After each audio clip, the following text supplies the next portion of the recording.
Halo sahabat Gen, Assalamualaikum warahmatullahi wabarakatuh. Di video kali ini kita akan membahas kunci jawaban biologi kelas 11 bab 7 pada tugas uji pemahaman pada halaman 390 sampai 392 di buku biologi kurikulum merdeka pegangan kalian. Jadi, ayo kita bahas bersama mengenai soal atau perintah yang ada di tugas kali ini kan. Tapi sebelum lanjut jangan lupa untuk subscribe ya Gen, agar Gen Sukses Media lebih semangat lagi nemenin kalian nugasnya. Jika sudah, kuy kita lanjut.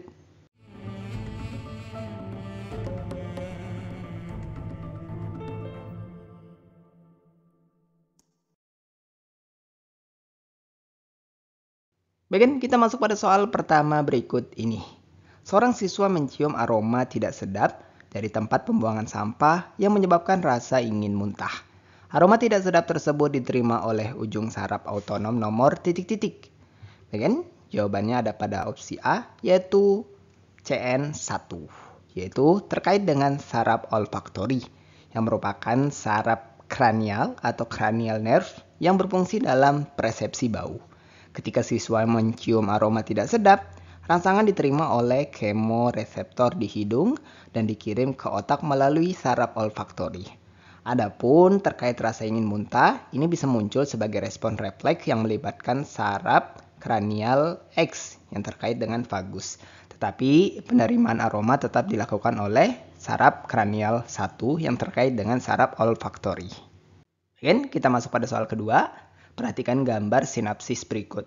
Senyawa K berfungsi sebagai agen komunikasi antar sel saraf di celah sinapsis. Senyawa berikut yang tidak termasuk contoh senyawa K adalah titik-titik. Bagian jawabannya benar atau yang tidak termasuk contoh senyawa K dalam hal ini adalah tripsin.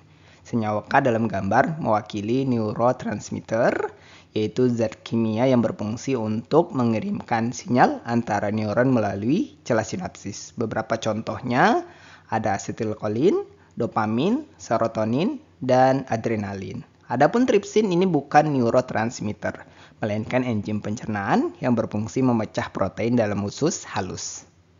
Baik, kita lanjut untuk soal ketiga. Seorang siswa sedang mengamati seekor burung di atas dahan pohon. Secara tidak sengaja dia melihat ke arah matahari, sehingga secara refleks matanya menutup. Urutan penjalaran rangsang yang terjadi pada gerak refleks tersebut adalah titik-titik.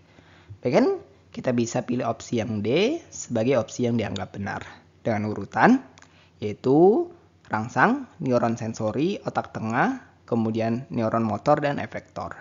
Kita tahu bahwa gerak refleks menutup mata akibat cahaya terang dikendalikan oleh otak tengah, bukan medula spinalis. Sehingga prosesnya tadi rangsang berupa cahaya terang diterima, kemudian neuron sensori membawa sinyal ke otak tengah sebagai pusat refleks penglihatan, kemudian neuron motor mengirim perintah ke otot kelopak mata, dan terakhir efektor, yaitu untuk otot orbicularis oculi, ini berkontraksi sehingga mata menutup secara refleks.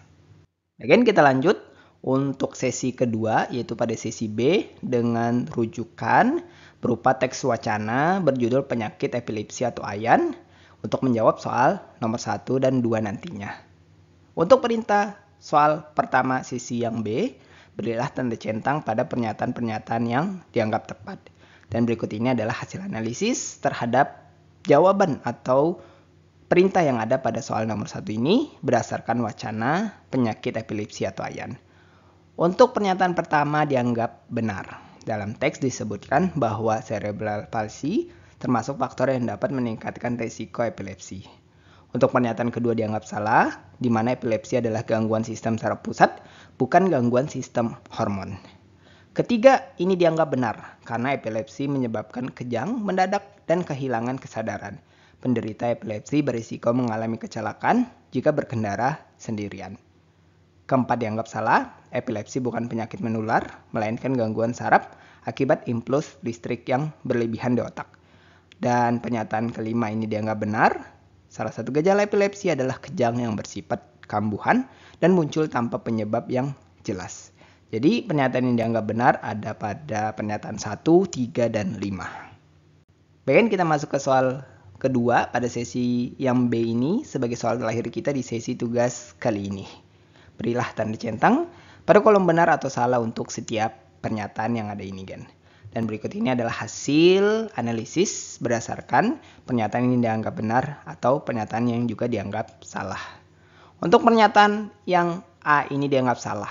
Tidak semua penderita epilepsi mengalami kejang saat berenang. Resiko tenggelam bisa meningkat jika kejang terjadi di dalam air, tetapi tidak selalu terjadi setiap kali mereka berenang. Untuk pernyataan B dianggap benar. Dalam teks disebutkan bahwa gangguan perkembangan seperti autism dan neurofibromatosis dapat meningkatkan resiko epilepsi. Untuk opsi atau pernyataan yang C dianggap benar, di mana berdasarkan informasi dalam teks persentase jumlah penderita epilepsi di Indonesia memang relatif sama dengan di dunia. Nah, di mana diketahui di Indonesia itu rentannya tadi kan 1.500.000 jiwa hingga 2.400.000 jiwa. Nah, ini kita cari masing-masing relatifnya sehingga kita bagi dengan jumlah keseluruhan penduduk Indonesia yang diketahui dari teks, sehingga 1.500.000 dibagi 250.000 juta menghasilkan 0,006. Ini kita bulatkan jadi 6 per 1.000 penduduk. Begitu pula dengan rentan yang tertinggi 2.400.000 dibagi 250 juta, ini menghasilkan rentan 9,6 per 1.000 penduduk.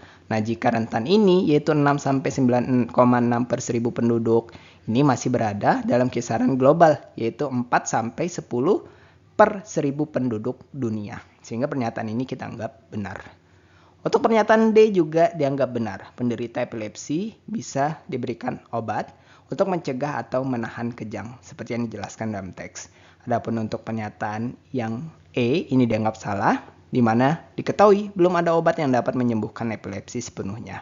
Hanya bisa dikontrol dengan obat dan pola hidup yang sehat.